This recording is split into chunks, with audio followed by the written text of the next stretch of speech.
Cockroach जनता party के चलो संसद मार्च के दौरान झड़प के बाद केंद्र सरकार एक्शन मोड में नजर आ रही। केंद्रीय स्वास्थ्य मंत्री जेपी नड्डा अचानक डॉक्टर राम मनोहर लोहिया अस्पताल पहुंचे। उन्होंने प्रदर्शन के दौरान घायल हुए छात्रों और सुरक्षा कर्मियों से मुलाकात कर उनका हालचाल जाना।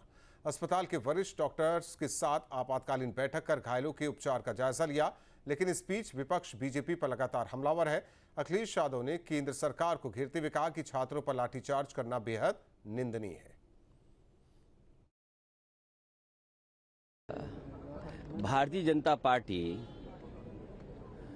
अपने मंत्रियों पे और संगे साथियों पर इसलिए दबाव नहीं बना पा रहे हैं और इस्तीफे का दबाव इसलिए नहीं बन पा रहा है क्योंकि वो जानते हैं अगर इस्तीफा दे दिया तो दबे हुए राज भी वो न खोल दें। इसलिए भारतीय जनता पार्टी अपने किसी संगी साथी मंत्री पर दबाव नहीं बना पा रहे हैं और वही कारण है जिसकी वजह से इस्तीफा नहीं हो रहा है। इस्तीफा देने वाले कहीं दबे हुए राज न खोल दें, इसलिए किसी का इस्तीफा नहीं हो रहा है।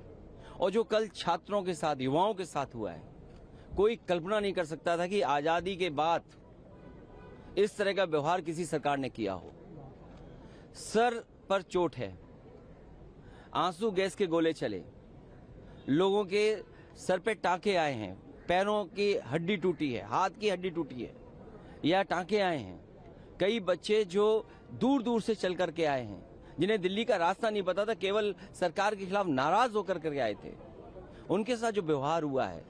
और यहाँ तक सुनने को आया और सोशल मीडिया पे जो वीडियोस आए हैं कि कभी हिटलर ने अपने पॉलिटिकल लोगों के साथ इस तरह का एक गैंग बनाया था। लगता है इस तरह के लोग थे जो प्राइवेट ड्रेस में थे और लाठी लेकर के लोगों को मार रहे थे। अगर कोई बीमार होता है तो उसका इलाज कराया जाता है।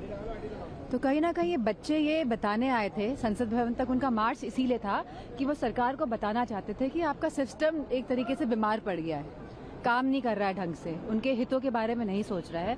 और वही उन मासूम बच्चों को इतनी लाठियां खानी पड़ी, इतने डंडे खाने पड़े।